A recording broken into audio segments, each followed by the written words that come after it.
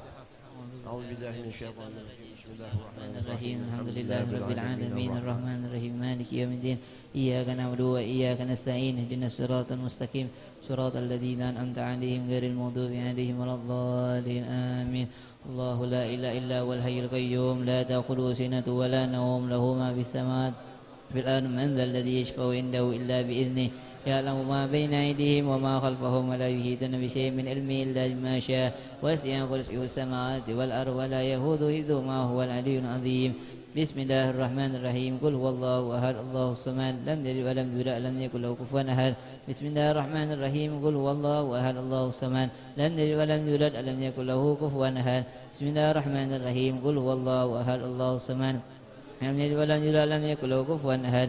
بسم الله الرحمن الرحيم قل أعوذ برب الفلق من شر ما خلق ومن شر غاسق إذا وقب ومن شر النفاثات في العقد ومن شر حاسد إذا حسد. بسم الله الرحمن الرحيم قل أعوذ برب الناس ملك الناس إله الناس من شر الوسواس الخناس الذي يوسوس في صدور الناس من الجنة والناس. بسم الله الرحمن الرحيم. بسم الله والحمد لله ولا إله إلا الله واستغفر الله وصلى الله على رسول الله. صدق الله العظيم صدق الله العلي العظيم وصدق رسوله النبي الكريم ونحن على ذلك من الشاهدين والشاكرين والحمد لله رب العالمين. ربنا تقبل منا إنك أنت السميع العليم وتب علينا ربنا تقبل منا إنك أنت السميع العليم.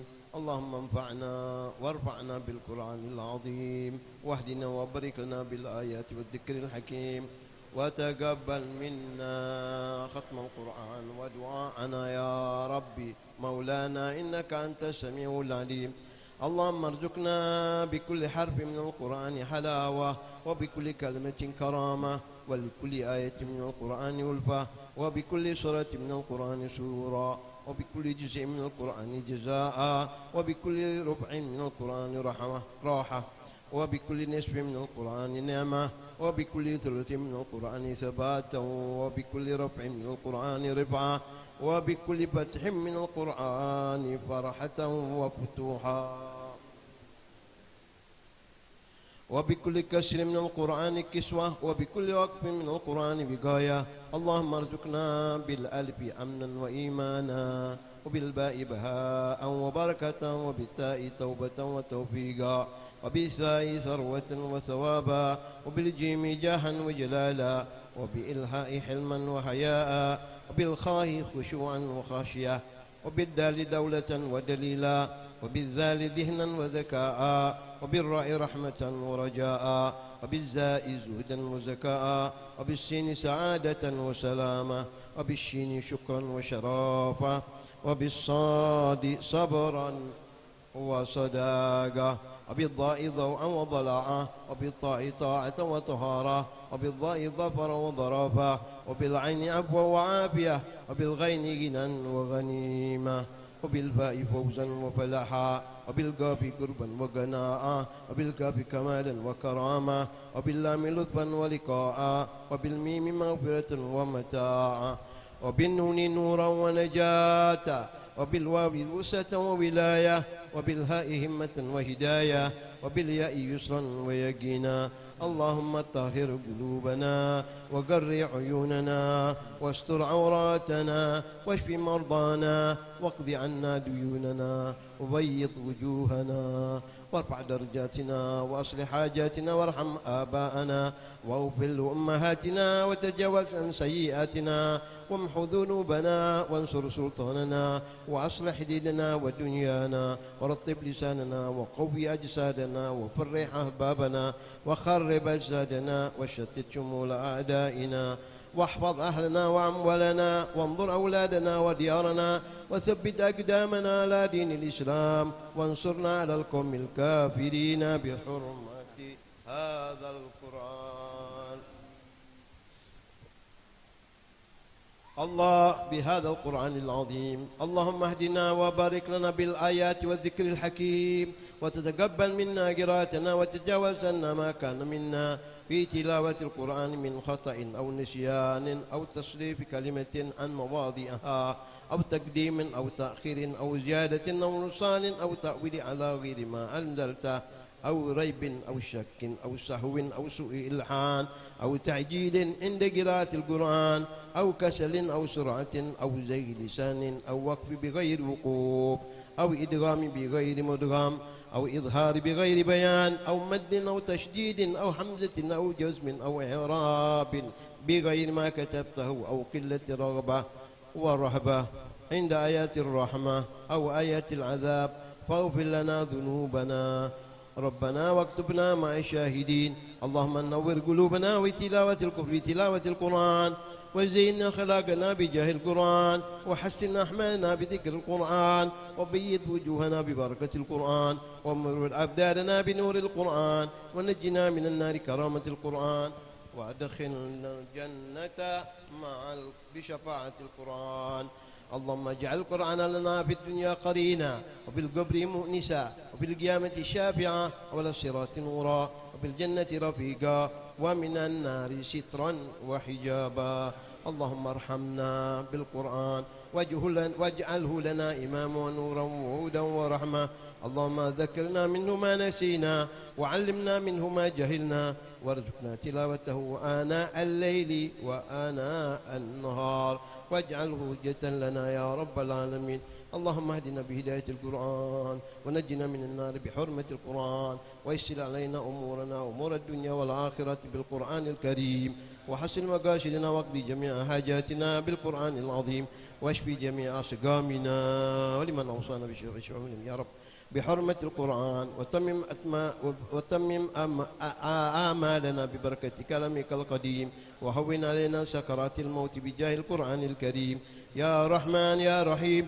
اللهم ارزقنا أداء بالقلب وحب الخير والسعادة والبشارة من الإيمان. اللهم صل على سيدنا محمد وعلى آله وصحبه بعدد ما في جميع القرآن حرفا حرفا وبعدد كل حرف ألفا ألفا ثم اجعل وأوصل وتقبل ثم قرأنا من القرآن العظيم وما هللنا من لا إله إلا الله وما قرأنا من ختم القرآن العظيم وما هللنا من لا إله إلا الله وما سبحنا شبه قولي سبحان الله وبحمده وما صلينا على النبي محمد صلى الله عليه وسلم في هذا المجلس المبارك هدية واصلة ورحمة نازلة وبركة شاملة وصدقة متقبلة نقدم ذلك ونهده إلى حضرة سيدنا وحبيبنا شفينا وقلت أعيننا محمد صلى الله عليه وسلم وآله وصحبه وأزواجه وذريته وآل بيته أجمعين ثم إلى أرواح آبائه وإخوانه من الأنبياء والمرسلين وآل كل منهم وأصحابه وتابع التابعين وتابعيهم إلى يوم الدين وسائر عباد الله الصالحين ثم إلى رسلنا المهاجرين ثم إلى رسلنا والشيخ المهاجر الله أحمد بن عيسى ويسن الفقه المقدم محمد بن علي ووصولهم وفروهم ثم إلى رسلنا الفقه المقدم الثاني الحبيب عبد الرحمن محمد الشقاب وجميع سادتنا الأبي علوي أجمعين ثم إلى رسل من اجتمعنا ها هنا بسببهم منهم الحبيب حامد بن عبد الرحمن الشقاب ثم الحبيب فود بن محمد بن عمر الشقاب ثم إلى الحبيب شطاه ثم إلى أرواح دعاة الناصحين والأولياء المقربين خصوصا الحبيب محمد بن شباب ثم إلى الحبيب عبد الرحمن بن محمد النوار ثم إلى الحبيب علي بن شقاب ثم إلى الحبيب علي بن أحمد بحسين ثم إلى الحبيب عمر بن أحمد بن شهاب ثم إلى الحبيب عبد الله بن عثمان المردحي ثم إلى الحبيب محمد بن عبد الله الحبشي ثم إلى الحبيب علي بن عبد الله الحبشي ثم إلى الحبيب عبد القادر بن أم الشقاب ثم إلى الحبيب أحمد بن صالح الكاب ثم إلى روح الحبيب عبد الله بن صالح الكاب ثم إلى روح معلم يوسف ثم إلى الحبيب حسن بن حسين الكاب ثم إلى الحبيب حسين بن حسن الكاب ثم إلى الحبيب حسين بن هاشم مولى خيله ثم إلى الحبيب أحمد بن محمد الهادي ثم إلى الحبيب هاشم بن حسين مولى خيله ثم إلى الحبيب بشير بن أحمد الكاب ثم إلى الحبيب حامد بن عبد الرحمن بن علي السقاب ثم إلى الحبيب عمر بن علي الكاب ثم إلى الحبيب عبد الله بن علي الكاب ثم إلى الحبيب حسين بن علي الكاب ثم إلى الحبيب عبد القادر بن صالح مولى خيله ثم إلى الحبيب عبد الرحمن بن شهاب ثم إلى حبيب محمد بن عبد الله الكاب ثم إلى رويوان عبد الجبار ثم إلى رويوان كوب ثم إلى رويوان شيرين ثم إلى أبا فهام ثم إلى روي أبا محمد طيب ثم إلى روي أبا عارفين ثم إلى روي إبراهيم بن ننجي ثم إلى روي أبا محمد علي وجميع ما في مسجد الجامع وأصحاب الوضع فيه وسراو تنجم ومن له دور وشأن في تقدم وتطوير مدينة منطقة والدينا والدهم خاصة وأنبت المسلمين معه سلama ثواب ذلك منا إليهم اللهم اجعله نورا يشاء ويتلألأ بين أيديهم اللهم اجعله فكاكا لهم من النار وذكرا لهم من النار وستا لهم من النار إجابا لهم من النار وبراءة لهم من العذاب اللهم اغفر لهم وارحمهم وعافنا واعف عنهم اجمعين وإياهم بدار كرامتك ومستقر رحمتك ومحل أوليائك مع الذين أنعمت عليهم من النبيين والصديقين والشهداء والصالحين وحسن أولئك رفيقا ذلك الفضل من الله وكفى بالله عليما ربنا اغفر لنا ولإخواننا الذين سبقونا بالإيمان ولا تجعل في قلوبنا غلا للذين آمنوا ربنا إنك رؤوف رحيم ربنا آتنا في الدنيا حسنة وفي الآخرة حسنة وقنا عذاب النار وصلى الله على سيدنا محمد النبي الأمي وعلى آله وصحبه وسلم سبحان ربك رب العزة عما يصفون وسلام على المرسلين والحمد لله رب العالمين بسر الفاتحة.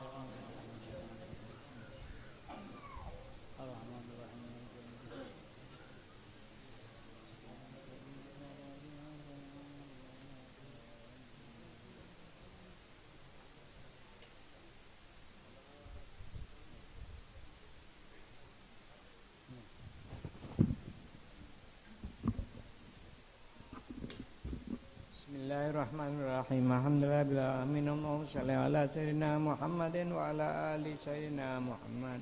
Rabbana taqabbal minna innaka antas samiul alim wa tub alaina innaka antat tawwabur rahim. Dawam fiha subhanakallahumma wa tahiyyatuhum ya salam wa akhiru da'wahum alhamdulillahi rabbil alamin.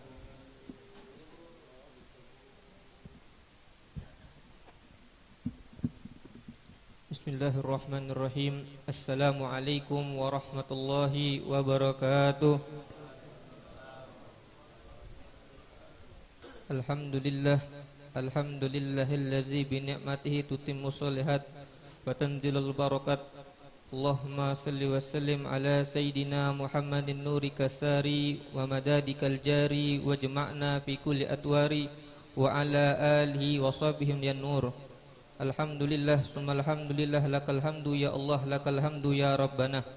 Alhamdulillah, segala puji dan syukur kita hadirat Allah subhanahu wa ta'ala yang masih memperkenankan kita, yang masih mengizinkan kita berkumpul hadir bersama, menghadiri daripada majelis yang penuh berkah ini, yang penuh maghfirah dan rahmat dari Allah subhanahu wa ta'ala.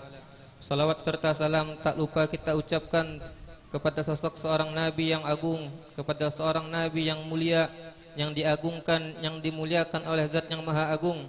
Siapa lagi kalau bukan Sayyiduna wa Maulana Muhammadin beserta keluarga dan sahabat pengikut beliau hingga akhir zaman. Ma'asyiral hadirin rahimakumullah.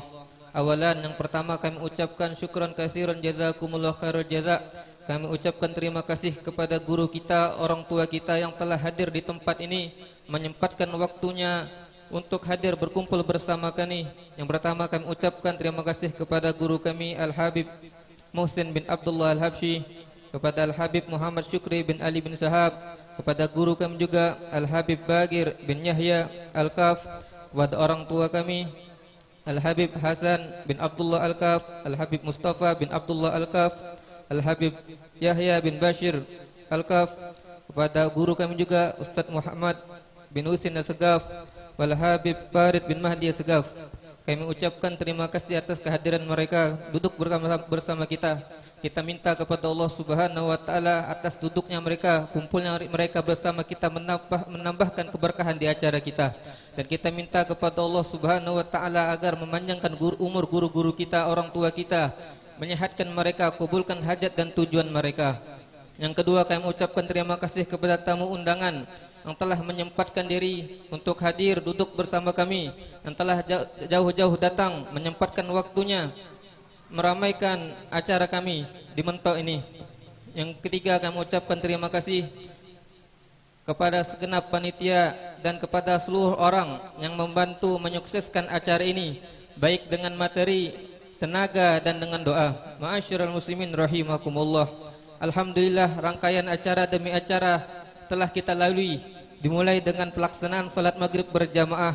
Kemudian setelah salat maghrib kita qiraatul Quran, pembacaan Quran secara bersama-sama. Kemudian melaksanakan salat isya berjamaah. Dan alhamdulillah barusan kita membaca doa khatamul Quran serta tahlil dan doa untuk sahibul hal yang insyaallah akan kita ziarahi besok. Dan langsung ke acara inti, tausiah agama Mau'izatul Hasanah yang akan pada malam ini akan disampaikan oleh guru kita Al-Habib Hasan bin Salim As-Sagaf. Alaihi falatafatul masykur wa mahjuruh. Sallu ala Muhammad.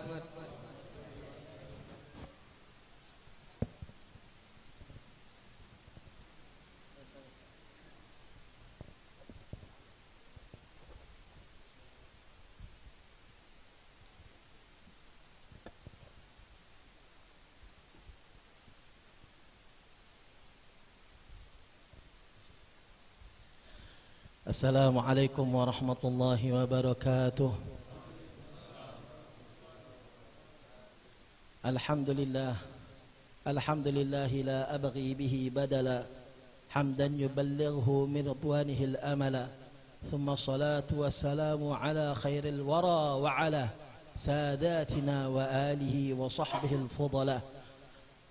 Amma ba'd, al-mukarramun wal-muhtaramun, sadatuna al-habaib, para asatidah, para jamaah, para habaib yang telah hadir bersama kita, wabil khusus tamu mulia kita Al-Habib Muhsin bin Abdullah Al-Habsyi, Mudir Ma'had Al-Aryad Fara' Talang Betutu. Ya, al-mukarramun wal muhtaramun, para masyayikhna, para guru-guru kita, wa fi muqaddimatihim Al-Habib Bagir, Al-Habib Muhammadul Bagir bin Yahya Al-Kaf, wal-Habib Muhammad bin Husain As-Sagaf, wal-Habib Hasan bin Umar As-Sagaf, wal-Habib Husain bin Umar As-Sagaf, dan juga yang tadi hadir bersama kita Al-Habib Syukri bin Syahab, yang alhamdulillah dengan berkat mereka berada di kampung kita. Ini merupakan sebuah berkah luar biasa, sebuah anugerah dari Allah Subhanahu wa taala, yang dimana hal tersebut tidak merupakan anugerah khusus yang Allah Subhanahu wa taala tidak berikan di kebanyakan tempat. Apalagi mereka memiliki dua intisab mulia. Al-awwal intisabul ilm, mereka punya sambungan mata rantai ilmu kepada Nabi Muhammad sallallahu alaihi wasallam. Wa kafa bihi syaraf. Sebenarnya ini sudah cukup untuk jadi kemuliaan. Sebenarnya ini adalah sebuah hal yang patut untuk dibanggakan, sebuah hal yang nanti akan menjadi sesuatu yang menyenangkan hati Nabi Muhammad sallallahu alaihi wasallam. Yang kedua, ditambah lagi mereka memiliki intisab kepada Nabi Muhammad sallallahu alaihi wasallam silsilatan, nasaban. Mereka memiliki nasab yang nyambung kepada Nabi Muhammad melalui jalan darah mereka. Dan ini juga merupakan kemuliaan kedua yang makin mulia ditambah dengan kemuliaan ilmu mereka. Maka ini sebuah anugerah yang wajib kita syukuri dengan beradab kepada mereka, memberikan ta'zim kepada mereka, dan menghadiri majlis mereka dan mendengarkan petuah-petuah mereka. Jadikan mereka qudwah, jadikan mereka sebagai pegangan hidup, jadikan mereka sebagai orang yang menuntun jalan hidup kita. Dan jangan sekali-sekali kita melakukan hal-hal yang menyakiti hati mereka. Khawatir Allah mengira kita su'ul adab, itu dengan su'ul adab tersebut Allah akan menjadikan kita sebagai orang yang akan dicabut nikmatnya dari Allah Subhanahu wa taala. Ma'asyiral hadirin rahimakumullah. Dan juga yang kami hormati para orang tua kita yang ada di sini. Wabil khusus Al-Habib Hasan bin Abdullah Al-Kaf, Al-Habib Hasan As-Sagaf, Ami Hasan kita lama tak ketemu ni. Kemudian juga para sesepuh yang lain, mohon maaf tidak bisa kami sebutkan satu persatu nama mereka tanpa mengurangi rasa hormat dan ta'zim kami kepada mereka semua. Mudah-mudahan kita semua digolongkan oleh Allah Subhanahu wa taala qaumun yadhkurunallaha azza wa jal, di mana mereka tersebut yajtami'un, berkumpul dan mengingat Allah Subhanahu wa taala serta berzikir kepada Allah Subhanahu wa taala.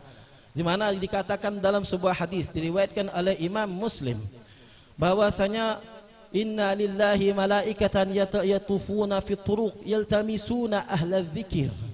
Dikatakan dalam sebuah hadis sesungguhnya Allah Subhanahu wa taala memiliki para malaikat di mana mereka ini berkeliling di jalan-jalan dunia ini.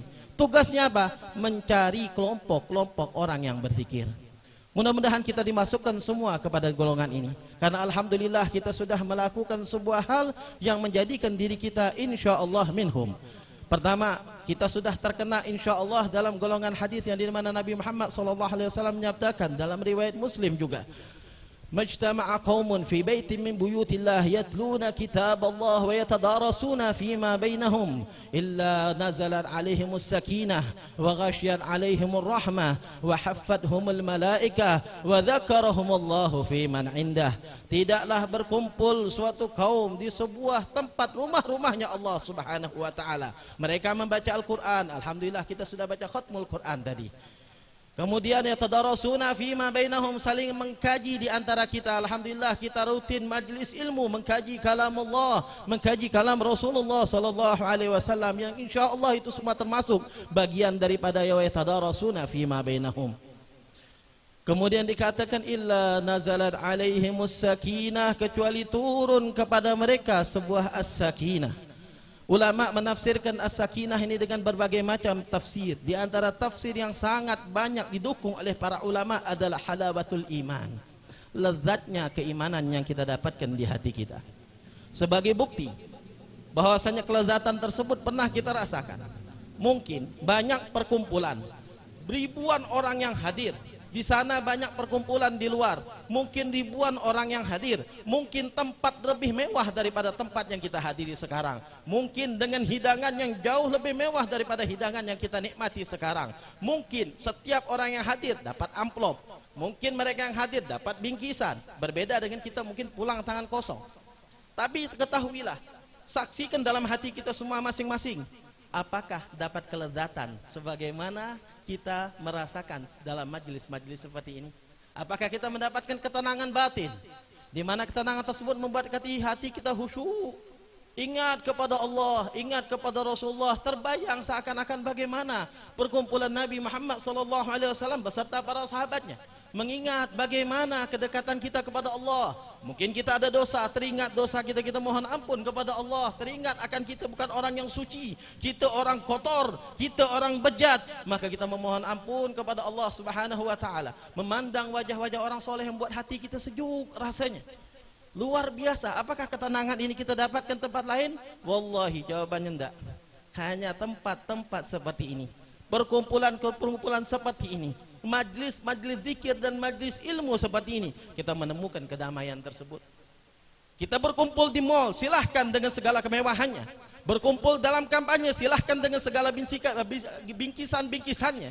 Tapi saksikan, tidak akan dapat ketenangan hati, tidak akan dapat kesejukan hati serta kedamaiannya seperti kita dapatkan pada majelis ini. Itulah halawatul iman di antara tafsir sebagian ulama. Kemudian dikatakan wa ghasyiyat alaihimur rahmah, mereka diliputi oleh rahmat Allah Subhanahu wa taala. Sehingga karena saking banyaknya rahmat Allah Subhanahu wa taala dalam majlis seperti ini, Nabi Muhammad sallallahu alaihi wasallam menggelar majalis zikir yang ada di dunia ini sebagai raudhah min riyadil jannah. Dalam hadis yang terkenal disampaikan oleh guru-guru kita berkali-kali, insyaallah menjadi motivasi kita. Nabi Muhammad SAW mengatakan idza marartum bi riyadil jannah farta'u, apabila kalian melewati kebun-kebun surga mampir. Sehingga sahabat bingung, di dunia kok ada kebun surga? Sehingga dikatakan qila wa ma hiya riyadul jannah ya Rasulullah, apa yang kau maksud dengan kebun surga tersebut wahai Rasulullah? Maka Rasulullah ketika itu menjawab khilaquz dzikir, itu adalah tempat kelompok-kelompok orang yang berkumpul mengingat Allah Subhanahu wa taala. Sebagian ulama menafsirkannya majalisul ilm. Alhamdulillah kita dalam acara ini dua-duanya kita dapat. Majalisul zikir, kita sudah berkumpul, bertahlil, bertahmid kepada Allah, bahkan mengkaji, menghatamkan Al-Quran, dan kemudian diisi dengan tausiah, menjadikan majlis ini bukan hanya sekedar majlis zikir, tapi juga majalisul ilm. Maka dua-duanya kita dapat, semua tafsirannya alhamdulillah kita dapat sekarang. Ya, kita insya Allah di sini akan mudah-mudahan bisa mendapatkan hal tersebut. Maka ketika ghasyat alaihimur rahmah, mereka diliputi oleh rahmat Allah Subhanahu wa taala, ada beberapa tanda yang bisa kita pahami. Pertama, majelis-majelis seperti ini kalau ditawassulkan untuk kabul hajat, hajatnya mudah terkabul. Kalau dikabulkan untuk menyelesaikan masalah, masalahnya cepat selesai. Kalau memang dia sakit, hadir ke majelis-majelis seperti ini biniyati tasyaffi, dengan niat untuk mengobati dirinya, maka insya Allah dengan izin Allah sembuh. Sehingga mungkin bisa ditasih Habib Bagir, guru kami daripada murid-murid Abuya Said Muhammad bin Alawi Al-Maliki, seperti Abuya Al-Habib Ali Zainal Abidin bin Hasan Baharun, Al-Ustadz Mundhiri, Kiai Haji Nawawi Sereseh, begitu juga Al-Habib Husain bin Agil, pernah menjelaskan pada kami, Abuya Said Muhammad itu kalau muridnya bilang uzur sakit, itu disuruh masuk kelas. Kalau kita sekolah izin sakit, ngirim surat, bisa tidak masuk ke sekolah? Kalau Abuya Said Muhammad mendengar muridnya uzur sakit, suruh masuk kelas, suruh hadir halaqah. Kenapa? Kata beliau, biniyati tasyaffi, dengan niat untuk disembuhkan penyakitnya. Dan subhanallah, menurut guru kami, Al-Ustadz Kiai Haji Mundhiri, beliau menyebutkan bahwasanya aku pernah coba dan itu sembuh. Anak punya penyakit itu parah, demam, berhari-hari, berminggu-minggu, makan obat macam-macam, tidak mempan. Tapi pas hadir majalisul ilm sembuh. Kok bisa seperti itu ajaib? Ketahuilah itu athar min rahmatillahi subhanahu wa ta'ala. Nunjukkan tempat seperti ini diliputi oleh rahmat Allah subhanahu wa ta'ala.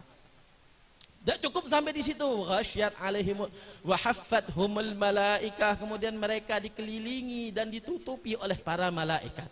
Dikatakan dalam sebuah hadis yang lain bahwasanya ketika malaikat tersebut mendapati majlis seperti ini, maka mereka berkumpul seraya menaungi orang-orang yang duduk di sini dengan sayapnya, dan mereka berkumpul bersambung satu dengan yang lain sampai memenuhi langit dunia. Yang artinya apa? Kalau malaikat sudah hadir pada kita, paling tentu malaikat ketika ridha kepada apa yang kita buat akan mendoakan kita. Dan doa malaikat berisikan istighfar, permohonan ampun kepada Allah Subhanahu wa taala. Maka tidak heran kenapa kok setelah hadir majelis seperti ini kita mendapatkan perubahan pada diri kita. Ibadah semakin semangat, kemudian hati semakin tenang, kemudian mendapatkan rasa semangat untuk menghadir majelis ilmu, semangat lagi macam seakan-akan dicas balik, dicas kembali untuk bisa lebih semangat dalam melakukan kebaikan. Karena ketahuilah itu adalah salah satu bekas daripada ampunan Allah Subhanahu wa taala. Karena Allah ketika mengampuni seorang hamba, salah satu pertandanya adalah wuffiqa lil khairat. Dia akan dipermudah untuk memperbaiki dirinya. Dia akan dipermudah untuk melakukan kebaikan. Dia akan dipermudah untuk melakukan hal-hal yang menghapus dosanya. Itu adalah tanda-tanda Allah Subhanahu wa taala mengampunkan doa hamba, mengampunkan hamba tersebut dari dosanya. Maka di sini alhamdulillah, mudah-mudahan dengan kita berkumpul, kita harap hal tersebut Allah realkan pada diri kita. Allah jadikan hal tersebut para malaikat, mereka menaungi kita dan mendoakan kita dengan istighfar. Doa malaikat adalah doa yang mustajab. Mereka ibadun mukramun, tak seperti doa kita yang kotor dengan noda-noda dosa. Bahkan istighfar kita, kata ulama, yahtaj ilal istighfar. Kalau kita menyebut astagfirullah, itu masih butuh diminta istighfar lagi. Kenapa? Istighfar kita ini banyak bohongnya. Sekarang astagfirullah, nengok maksiat jalan lagi. Besok astagfirullah, nengok pancing lagi.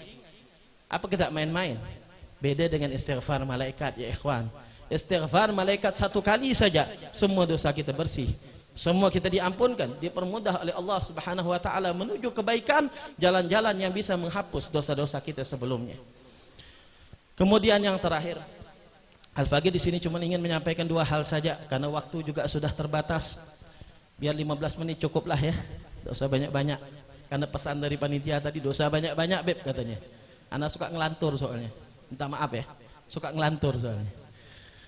Di sini dikatakan bahwasanya pertama husnudzan itu adalah hal yang lazim bagi setiap orang dan tanda kewaraan seseorang daripada al-ghulub. Wara' yang ada di dalam hati adalah husnudzan, mempermudah sangka baik. Sangka baik, apa dah dia sangka baik, ngelihat apa-apa tu tak langsung negatif, positif aja. Ini tanda kewaraan di dalam hati. Sebagaimana disebutkan kitab Al-Manhajus Sawi, dinukil daripada kalam Al-Habib Idrus bin Umar Al-Habsyi, bahwasanya termasuk al-wara'. Wara' bukan hanya terbatas pada tidak mau menyentuh benda yang syubhat daripada makanan yang dikonsumsi, namun juga menjaga hati. Jangan sampai terkotori dengan yang namanya prasangka buruk. Berhati-hati dalam bersangka, berhati-hati dalam menilai, berhati-hati dalam mengklaim. Sehingga mereka tidak akan mungkin ketika melihat sesuatu masih ada unsur kebaikan, maka mereka mencarikan 1000 alasan untuk membela daripada menyalahkan. Dan ini termasuk sifat wara' yang ada di hati. Jadi bukan hanya wara' zahir, tapi juga butuh wara' yang namanya wara' batin. Dan pada malam ini Al-Faqir mengajak diri Al-Faqir sendiri dan kepada hadirin semuanya untuk husnudzon, beriktikad baik bahwasanya orang-orang yang kita hauli ini, yang kita bacakan Quran untuknya, yang kita tahlili, insyaallah min ibadillahis salihin, bal ba'duhum min auliya'illahi ta'ala, termasuk daripada aulia-aulia Allah subhanahu wa ta'ala. Kenapa kok kita harus husnudzon?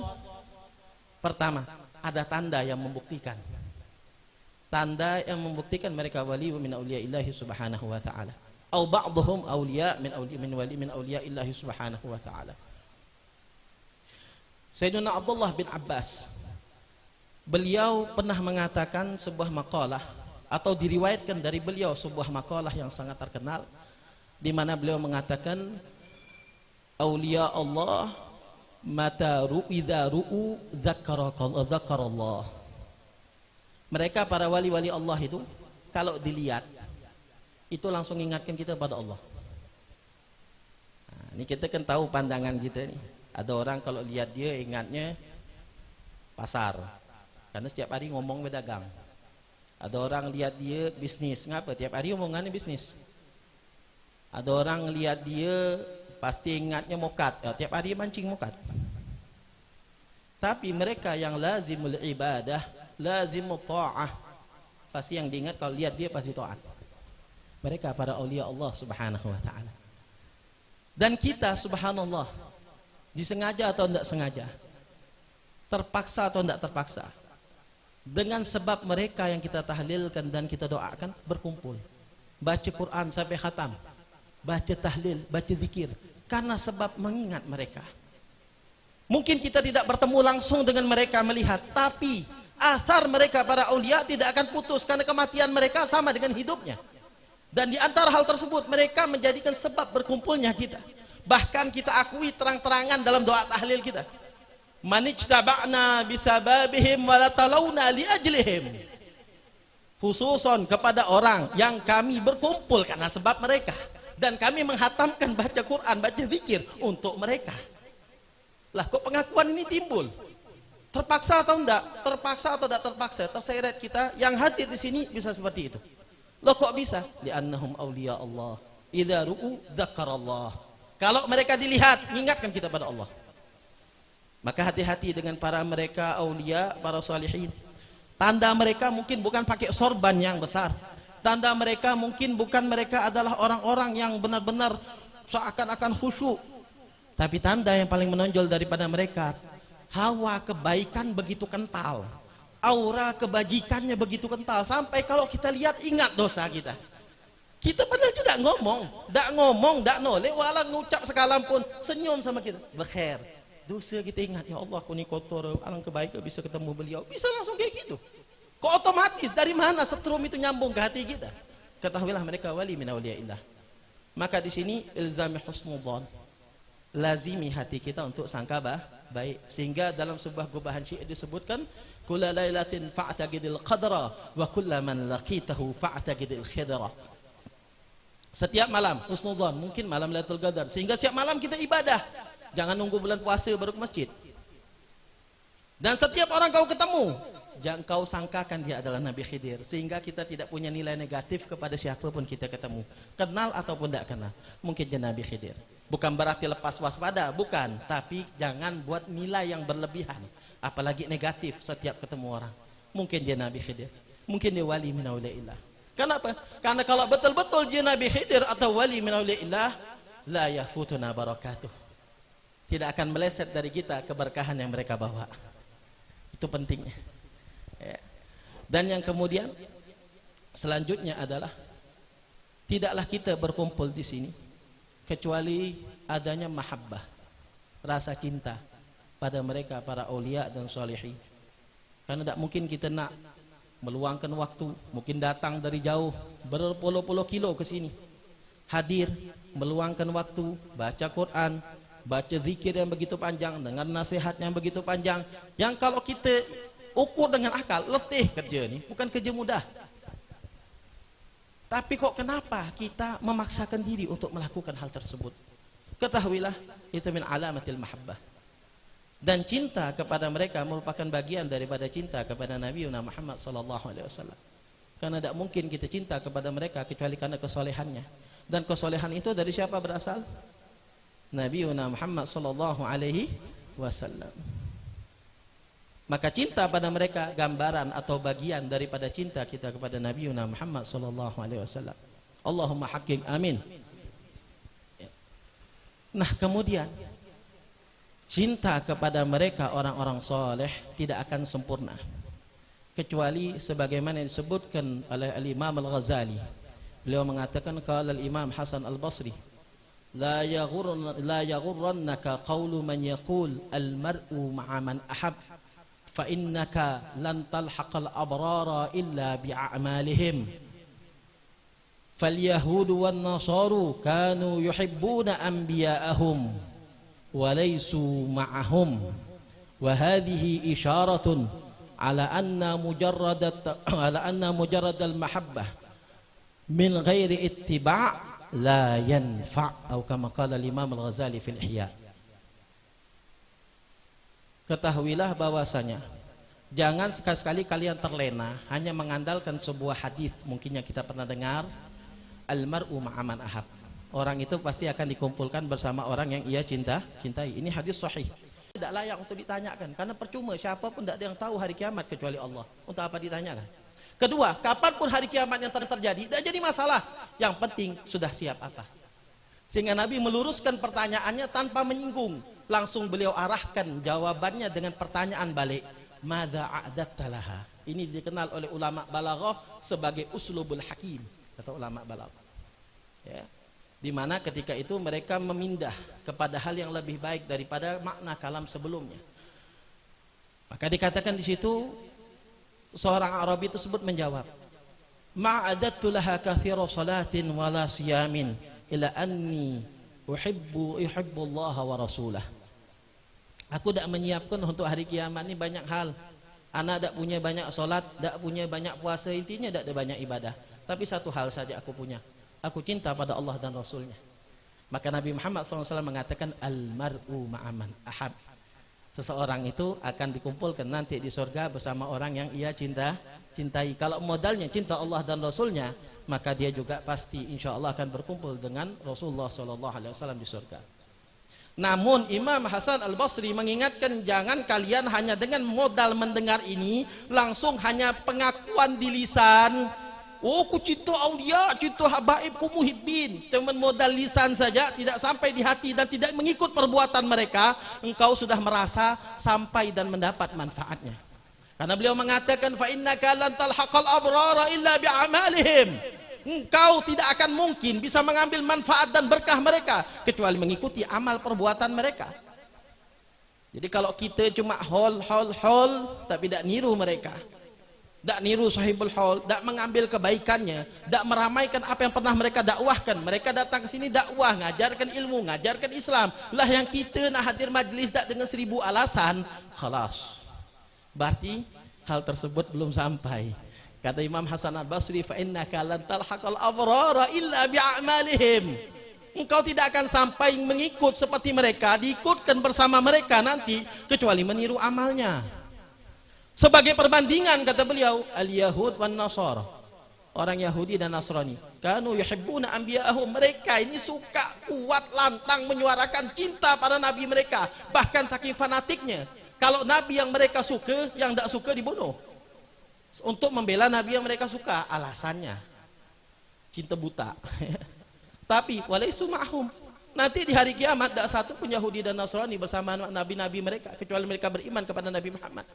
Karena Nabi mereka beriman pada Nabi Muhammad. Kalau mereka ada ikut Nabi mereka dalam perbuatannya, jangan harap mereka bersama Nabi-Nabi mereka. Maka begitu juga kita. Jangan hanya modal lisan, hanya modal gembar-gembor acara, hanya sekedar pengakuan saja, tanpa meniru akhlak mereka, tanpa menghidupkan apa yang pernah mereka dakwahkan, kemudian mau berkhayal kita sama mereka. Tidak. Bahkan Imam Al-Ghazali menegaskan setelah mengutip kalam tersebut, wa hadhihi isyaratun ila anna mujarradal mahabbah min ghairi ittiba' la yanfa'. Ini menunjukkan kalau hanya sekedar ngaku cinta tapi tidak ngikut, tidak manfaat, kata beliau. Sebagai contoh juga dalam kitab Tathbitul Fuad karya Al-Habib Abdullah bin Alwi Al-Haddad. Di situ disebutkan bahwasanya salah satu aulia yang sangat terkenal yaitu Abu Yazid Al-Bustami rahimahullah. Beliau itu pernah suatu ketika mau hadir majelisnya. Tibanya di situ ada orang berjalan di belakangnya. Setiap kakinya Syekh Abu Yazid Al-Bustami ngelangkah, dia juga mijang. Nah, mengharap dapat berkah langkahnya Syekh Abu Yazid Al-Bustami. Ada lagi yang lain minta pakai jubah beliau yang ngajar. Setiap Abu Yazid Al-Bustami ini menyampaikan sesuatu, beliau pakai jubah. Akhirnya ada orang, ya Syekh minta barokah, pakaikan aku jubahmu. Hanya sekedar pengen pakai jubah. Akhirnya beliau menyebutkan sebuah nasihat kepada orang-orang tersebut. Apa yang beliau katakan? Lau salakhtu laka jildi fa'albastuhu laka ma yanfa'uka hatta tasiru ala sirati allati sirtu biha ala Allah. Kalau engkau ini ya sampai bodanku ini sana ku kulit, ku lepas kulitku, ku pakaikan engkau, ini tidak akan datang manfaat. Sampai apa? Kalau kau tidak dapat berkahku, ikuti jalanku, ikuti akhlakku, ikuti jalan yang aku tempuh kepada Allah Subhanahu wa taala, baru kau dapat manfaat. Nah, di sini maka kita buyahnya kita hadir haul mengadakan acara seperti ini tidak dilakukan kecuali hanya untuk percontohan kita, mengingatkan kita inilah orang soleh. Mereka sudah dapat rahmat Allah. Mau tidak seperti mereka? Ikuti mereka. Untuk ngecas hati kita biar semangat bisa seperti mereka. Karena meniru sebagian kecil daripada meniru Nabi Muhammad SAW. Ini Al-Faqih bisa sampaikan, mudah-mudahan manfaat dan kita semua bisa mendapatkan keberkahan mereka para ulia, keberkahan guru-guru kita, dan dijadikan kita semua sebagai orang-orang yang nanti insyaAllah berkumpul bersama mereka dengan mahabbah sadiqah. Amin ya rabbal alamin. Wa hakadha minni wa billahi taufiq wal hidayah wal afu minkum. Wassalamualaikum warahmatullahi wabarakatuh.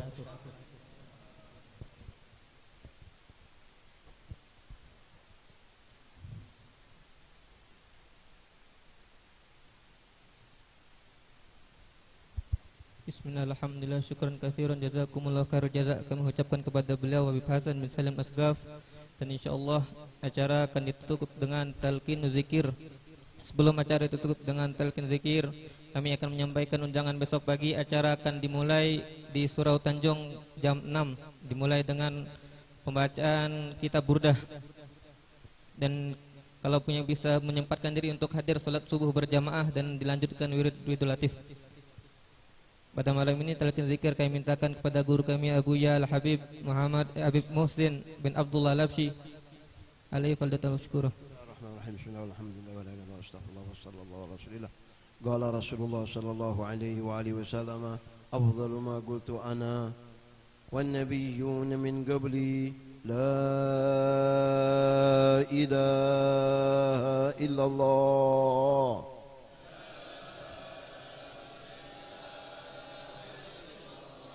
La ilaha illallah.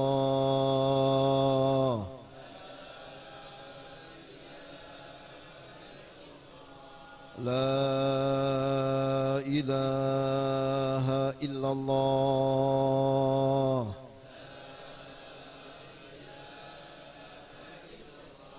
Muhammadur Rasulullah